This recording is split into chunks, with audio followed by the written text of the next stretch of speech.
बिल्कुल ठीक कह रहे हैं आप। देखिए, मानिक जी ऐसा है कि अगर मुसलमान भारत में सुरक्षित नहीं है, तो दुनिया के किसी देश में सुरक्षित इससे ज़्यादा सुरक्षा जब आपने 1947 में कहा, 46-47 में कि हम हिंदुओं के साथ नहीं रहना चाहते, हमको अलग देश चाहिए।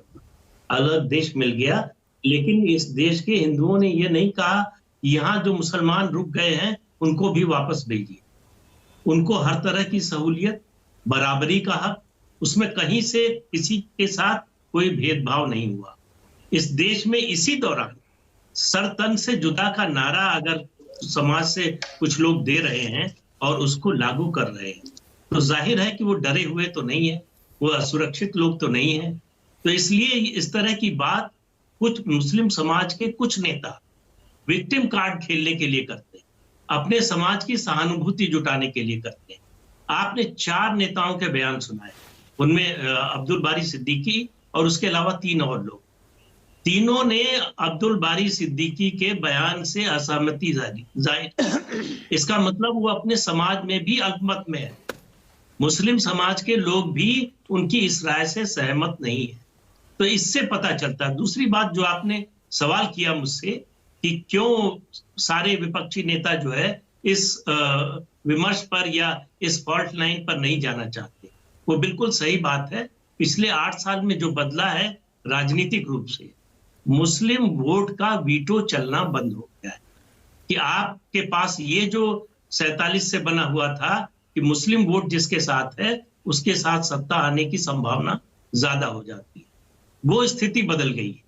उसके कारण कोई विपक्षी दल ये नहीं चाहता कि ये पोलराइजेशन का कोई मुद्दा उठे, कोई कारण उठे।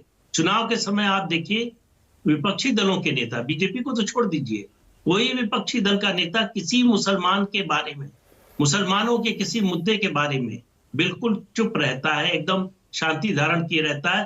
कई स्टिंग ऑपरेशन कमलनाथ का एक आया था और कई लोगों का कि बोलो मत, इस समय चुनाव के समय चुप रहो। तो ये जो बदलाव हुआ है वो आपको परिलक्षित होता हुआ दिखाई दे रहा है इन बयानों में।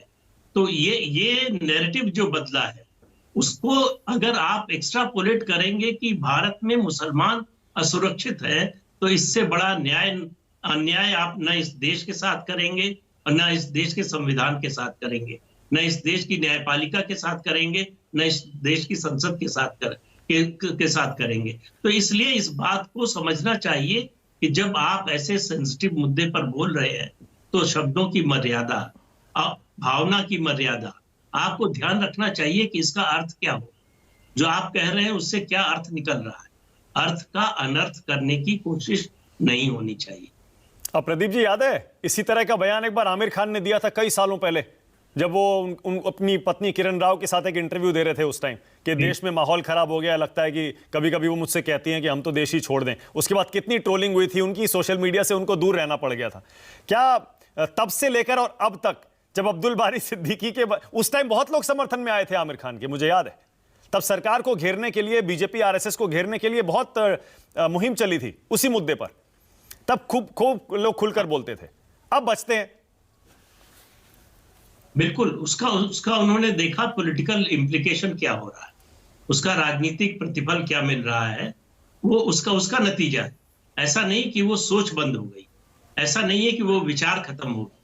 वो दरअसल ये देखा कि इसका राजनीतिक लाभ सीधे भारतीय जनता पार्टी को मिल रहा है, जिसका नुकसान करना चाहते। जो आमिर खान का बयान था उसको विमर्श में इसलिए लाया गया कि बीजेपी के खिलाफ माहौल बने, हुआ इसका उल्टा। तो ये समझ में आ गया पॉलिटिकल पार्टीज को, और मैं मानता हूं कि ये अच्छी बात है। तो ये तो स्मार्ट पॉलिटिक्स भी है ना प्रदीप जी, ये तो स्मार्ट पॉलिटिक्स है कि बीजेपी की पिच पर ना जाएं, उनको जैसे आचार्य जी कह रहे हैं बाकी मुद्दों पर घेरे जो जनता से जुड़े हुए हैं। बिल्कुल होना ही चाहिए। ये जो नैरेटिव बनाने की कोशिश होती थी कि चुनाव से 4-6 महीने पहले इस जो फॉल्ट लाइन को बड़ा करो, पोलराइजेशन करो, और उसके बाद मुस्लिम वोट पूरा हमारे साथ आ जाए और हमारे जीत की संभावना बढ़ जाए, वो चलना बंद हो गया है। इसलिए आपको नए मुद्दे तलाशने पड़ेंगे। हर सरकार के खिलाफ मुद्दे होते हैं, कोई ऐसी दुनिया में सरकार न बनी है न बनेगी जिसके खिलाफ मुद्दे ना हो। सवाल ये है कि उन मुद्दों को आप लोगों तक कैसे पहुंचाते हैं, लोगों को कैसे कन्विंस करते हैं। अगर लोगों को आपकी बात पर भरोसा होगा तो उन मुद्दों का आपको चुनावी लाभ, राजनीतिक लाभ मिलेगा। अगर भरोसा नहीं होगा तो नहीं मिलेगा। हाँ, बिल्कुल सही है। आचार्य जी कह रहे हैं डॉक्टर